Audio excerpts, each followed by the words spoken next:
Yo creo que no hay gobierno que no pueda eliminar la delincuencia. Es absurdo. El Leviatán, el Estado, siempre es más fuerte que cualquier organización criminal. Nosotros lo demostramos. Era el país más inseguro del mundo y ahora es el más seguro del hemisferio. Y claro, esa organización criminal de Brasil es mucho más grande, pero también el Estado de Brasil es mucho más grande y fuerte y poderoso que la organización criminal. Y yo daba el ejemplo porque muchas veces dicen, no, es que es la droga y es tal. Y yo digo, yo daba el ejemplo de Europa. Yo estoy totalmente en contra de las drogas y aquí tenemos un férreo combate a las drogas. Pero en Europa hay un consumo de drogas mucho mayor que el de Latinoamérica. Muchísimo mayor. Legales e ilegales. Y no hay carteles. Habrán dealers, ¿verdad? Pero no hay carteles de la droga, no hay carteles de la droga, mucho menos controlando territorios en Europa. Y Francia va a controlar el sur de Francia, lo va a controlar un cartel, y el otro cartel el norte. Eso no pasa en Europa. ¿Por qué? Porque el Estado controla su territorio. Tendrá sus defectos el gobierno francés y tendrá sus virtudes, pero ellos controlan su territorio.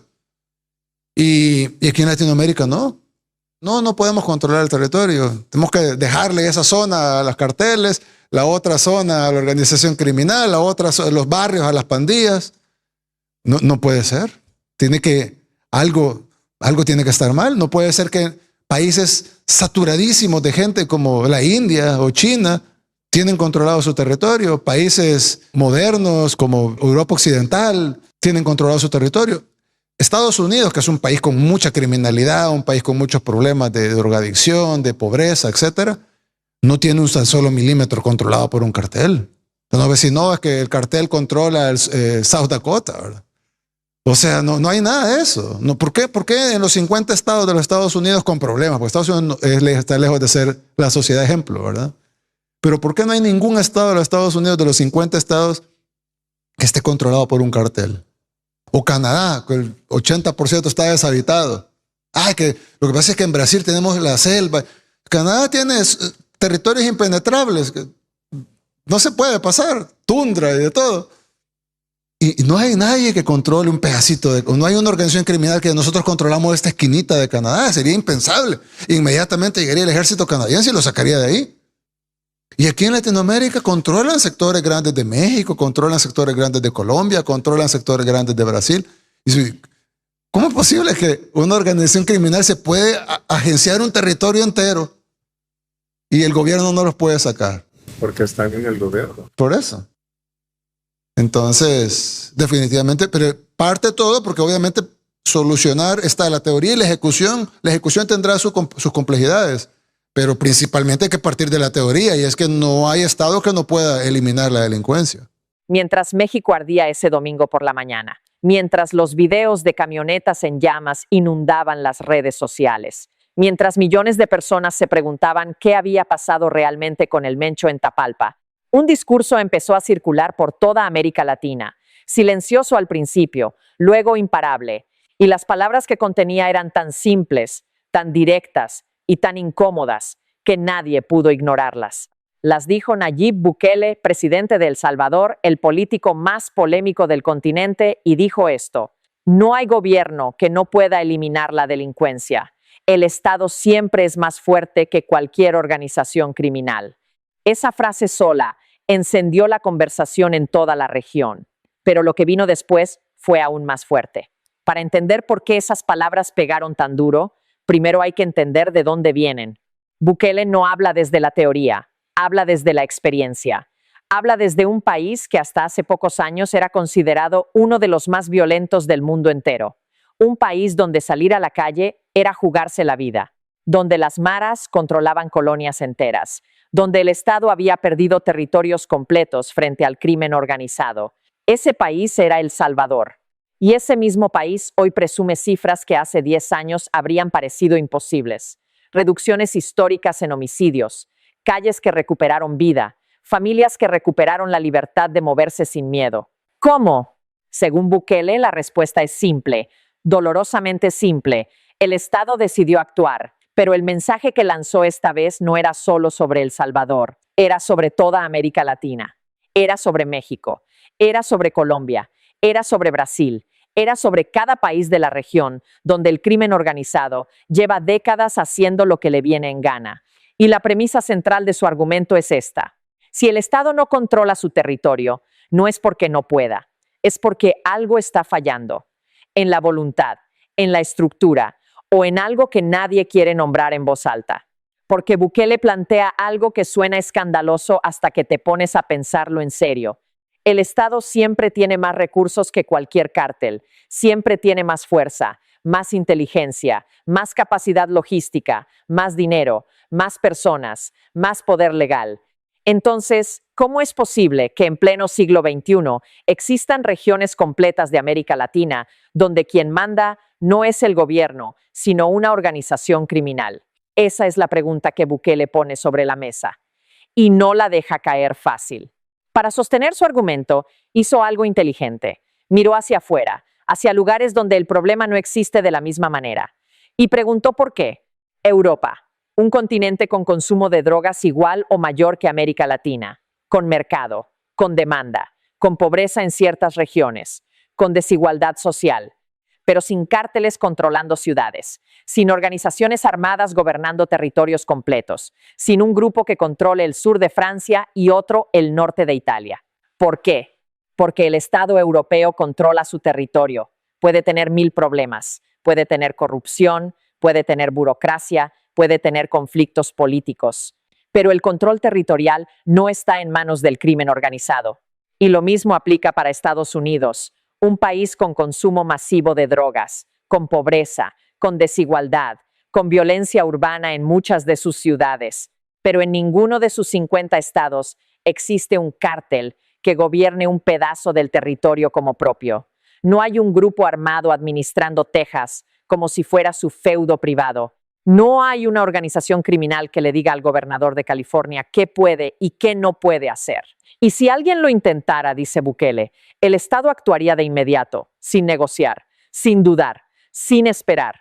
Ahora bien, hay una respuesta que siempre aparece cuando se hace esta comparación. Siempre, sin falta. Es que la geografía es diferente. Es que Brasil tiene la selva amazónica. Es que México tiene la sierra. Es que hay zonas que son imposibles de penetrar.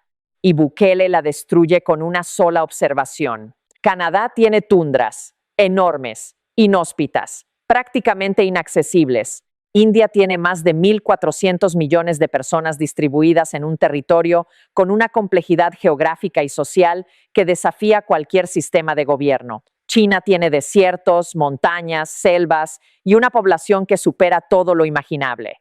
Y aún así, en ninguno de esos países existe un cártel gobernando una región entera. Entonces la geografía no es la excusa.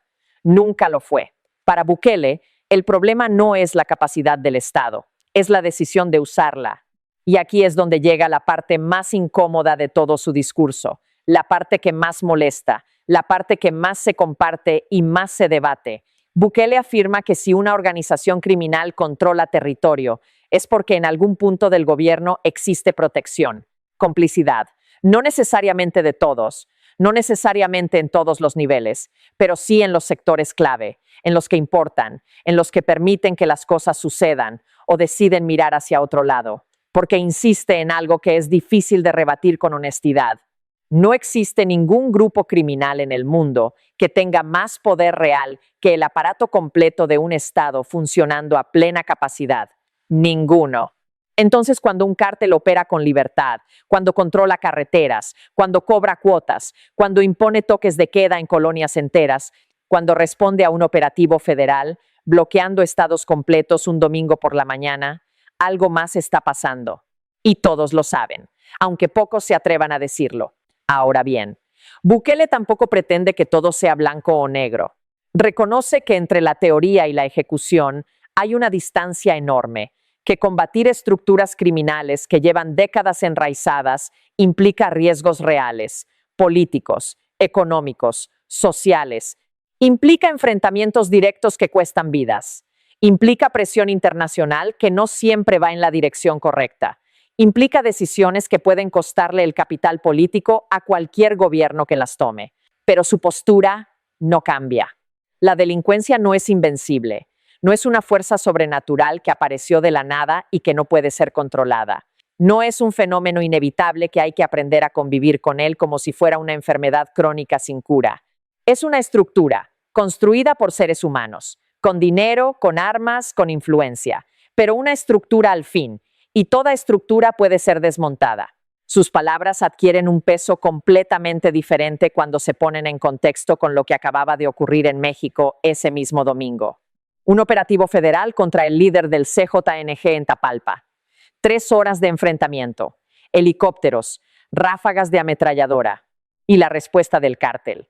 Estados enteros paralizados, carreteras bloqueadas, comercios incendiados, familias encerradas en sus casas con miedo de asomarse a la ventana. Eso es poder operativo, nadie lo puede negar. Pero Bukele lo lee de otra manera. Para él, esa respuesta no demuestra que el cártel sea más fuerte que el Estado. Demuestra exactamente lo contrario. Demuestra que el cártel sabe que el Estado puede hacerle daño real y que cuando siente esa amenaza, lo único que puede hacer es intentar generar miedo para que el Estado se detenga. El terror como estrategia defensiva, porque si el Estado decidiera no detenerse, el cártel no tendría forma de ganar. Y aquí es donde el debate se divide en 2 bandos que no se ponen de acuerdo y que probablemente nunca lo harán. Para una parte de América Latina, Bukele representa exactamente lo que se necesita. Un líder que dice las cosas como son, que no negocia con el crimen, que no busca equilibrios políticamente correctos cuando se trata de seguridad, que pone al Estado en su lugar y le dice a la ciudadanía que sí es posible vivir sin miedo. Para la otra parte, el modelo de Bukele tiene un costo que no está dispuesta a pagar, porque hablar del Estado usando toda su fuerza sin concesiones implica hablar también de derechos, de garantías, de procesos, de qué pasa con las personas que quedan en el camino de una política de mano dura sin matices. Y esa tensión no es fácil de resolver, no tiene una respuesta simple, pero lo que sí es innegable es que el debate que abrió Bukele es un debate necesario, uno que América Latina llevaba demasiado tiempo evitando tener en serio, porque hay algo que está en el centro de todo esto y que va mucho más allá de los cárteles, del fentanilo, de los operativos o de los bloqueos en carreteras jaliscienses. Es la pregunta de qué es un Estado, para qué existe, cuál es su función esencial.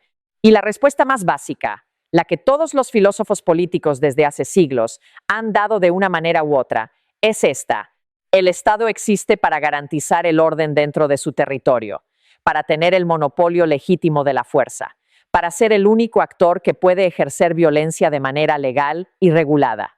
Cuando ese monopolio se fragmenta, cuando hay otros actores que también ejercen fuerza dentro del territorio y el Estado no puede o no quiere impedirlo, la soberanía se debilita y con ella todo lo demás. Las instituciones se debilitan, la confianza ciudadana se debilita, la economía se debilita, el tejido social se debilita. Y en América Latina, ese proceso lleva décadas ocurriendo en cámara lenta, tan lenta que muchos ya lo normalizaron, ya lo aceptaron como parte del paisaje, como algo que simplemente es así y no puede cambiar. Bukele dice que no es inevitable, que no tiene que ser así. Al final del día, el discurso de Bukele no ofrece un manual, no dice exactamente qué tiene que hacer México, no detalla paso a paso cómo desmantelar el CJNG. No tiene las respuestas para Colombia, para Brasil, para Honduras, pero lanza un desafío que es muy difícil de ignorar. No se puede aceptar como normal que existan territorios dentro de un país que no estén bajo control del Estado. No se puede justificar permanentemente la incapacidad diciendo que el problema es demasiado grande, demasiado complejo, demasiado arraigado. Y no se puede permitir que el miedo sea el que dicte las decisiones de política pública, que el terror funcione, que bloquear una carretera o quemar un comercio sea suficiente para detener la acción del Estado. Porque el día en que eso funciona, el día en que el Estado retrocede ante la amenaza, el cártel no solo gana ese round, gana algo mucho más valioso. Gana la certeza de que puede seguir haciéndolo. Sus palabras llegaron en el momento exacto, en el momento en que México procesaba lo que había vivido ese domingo. En el momento en que millones de personas se hacían las mismas preguntas sin encontrar respuestas en sus gobernantes. ¿Hasta cuándo? ¿Cuántos domingos más? ¿Cuántas carreteras más bloqueadas? ¿Cuántos videos más de camionetas ardiendo? ¿Cuándo el Estado mexicano decide usar todo lo que tiene? Bukele no responde esas preguntas. No puede, no es su país, pero las hace más audibles, más urgentes, más imposibles de ignorar. Y termina con algo que es al mismo tiempo una conclusión y una provocación. No hay Estado que no pueda eliminar la delincuencia. La pregunta es si está dispuesto a hacerlo. Y esa pregunta incómoda, directa e inevitable es la que queda flotando sobre toda América Latina esta semana. Hasta la próxima. Cuídense mucho.